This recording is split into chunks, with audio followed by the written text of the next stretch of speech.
किलकट्टी इथं येणार मी तुम्हाला दाखवण्याचा प्रयत्न करेन शेवटपर्यंत बघा.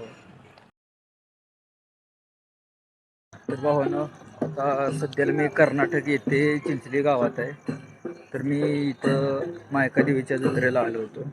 आता सध्याला लाईट वगैरे गेलेले, रात्रीच्या 12:30 वाजलेल्या, ढोल येत आहे. तर आता आम्ही देवीच्या दर्शनाला चाललेलो आहे. बघूया दर्शन कसं होत आहे.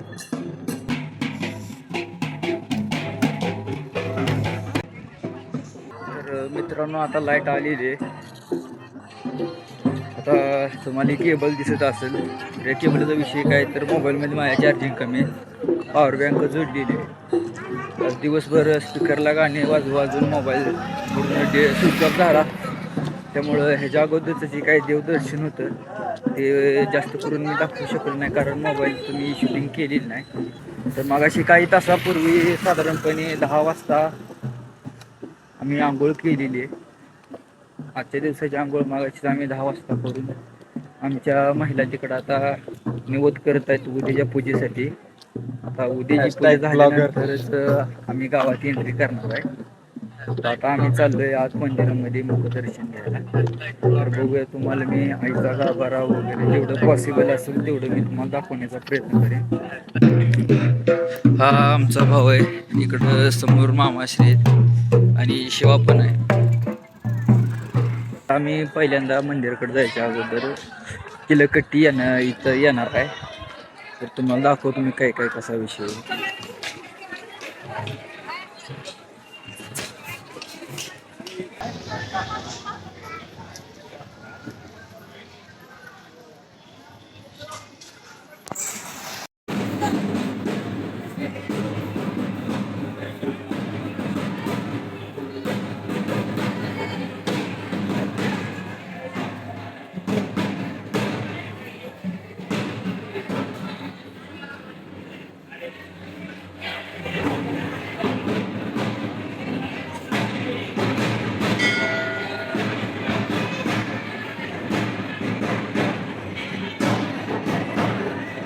पण आता इथं थांबायचं एकमेव कारण म्हणजे काय तर शिवभावाला घ्यायचं हातात बांधायला दोरा.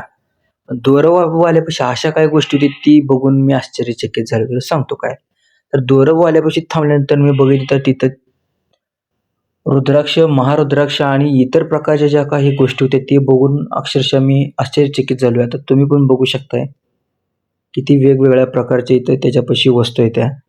आणि मग मंदिरातून बाहेर पडल्यानंतर इथं दरवाजावरती लाइटिंग वगैरे लावून एकदम असं मस्तपैकी डेकोरेशन केलेलं आहे. तर हे सर्व नजारा बघून मनाला अगदी शांतता झाली आणि मन एकदम प्रसन्न झालं. देवीच्या मंदिरापासून साधारणपणे 100 फूट समोर आल्यानंतर डाव्या साईडला हा जो रस्ता दिसतोय तो हाळ ओढ्याच्या काठावर जाणारा रस्ता आहे.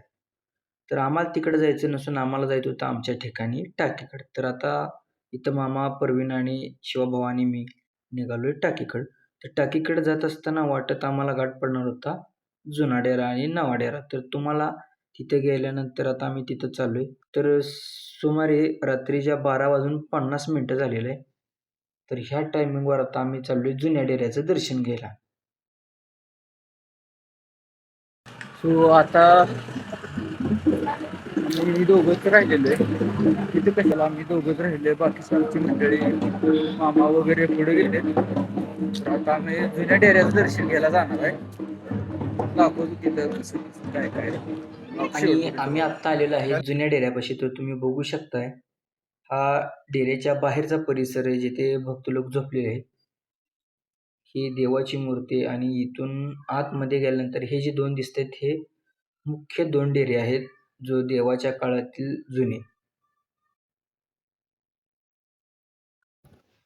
आणि देवाचा जो काही डेरा आहे त्याच्याच पाठीमागच्या साईडला इथं सर्वजण नारळ फोडत असते. तर हा पूर्णपणे जुन्या डेऱ्याचा परिसर आहे. तर आता आम्ही चाललोय आमच्या ठिकाणावर. तर ठिकाणावर जात असताना आम्हाला काही घुंगरांचा आवाज आला म्हणून आम्ही पाठीमाग वळून बघितले. तर आम्हाला एकदम जुन्या पद्धतीने, पारंपरिक पद्धतीने ही बैल अशी आलेली आहेत. आणि सर्वसाधारणपणे जुन्या काळात अशीच लोक बैलगाड्या करून इकडं कर्नाटकमध्ये यात्रेला येत होते. परंतु आता आधुनिक जग झाल्यामुळे सगळे आयसर टेम्पोनं म्हणजे ज्याला जसं सोयीस्कर होईल तसं ते सर्वजण इकडे यात्रेला येत असते. आता आम्ही चाललेलो आहे आमच्या टाकीच्या ठिकाणाकडे. तर आता थोड्याच वेळात आम्ही तिथं पोहोचतोय. आता तिथे गेल्यानंतरचा जो काही सीन आहे तो मी तुम्हाला दाखवतो. आणि खूप वेळ चालून झाल्यानंतर शेवटी मी पोचलेलो आहे आमच्या ठिकाणावर. तर इथं महिला करत होत्या सकाळी जो निवद काढायचा आहे तो त्या निवदाची तयारी करत होत्या म्हणजे निवदाचा स्वयंपाक करत होत्या. तर पलीकडे महिला करत होत्या स्वयंपाक आणि इकडच्या साईडला आता हे जे काही दिसतंय तुम्हाला त्याच्यामध्ये छोटी मुलं वगैरे आता आमच्यासारखी सगळी वयाची पोरं झोपलेली आहेत. काही जत्रा फिरतायत, काही जण इकडं झोपलेले आहेत. हे बाकीचे भक्तजण आलेले आहेत. तर भावांनो हा व्लॉग झाला डे 1चा. तर डे 2च्या व्लॉगसाठी आपल्या चॅनलला आजच सबस्क्राईब करा आणि बेल आयकॉनला प्रेस करायला विसरू नका.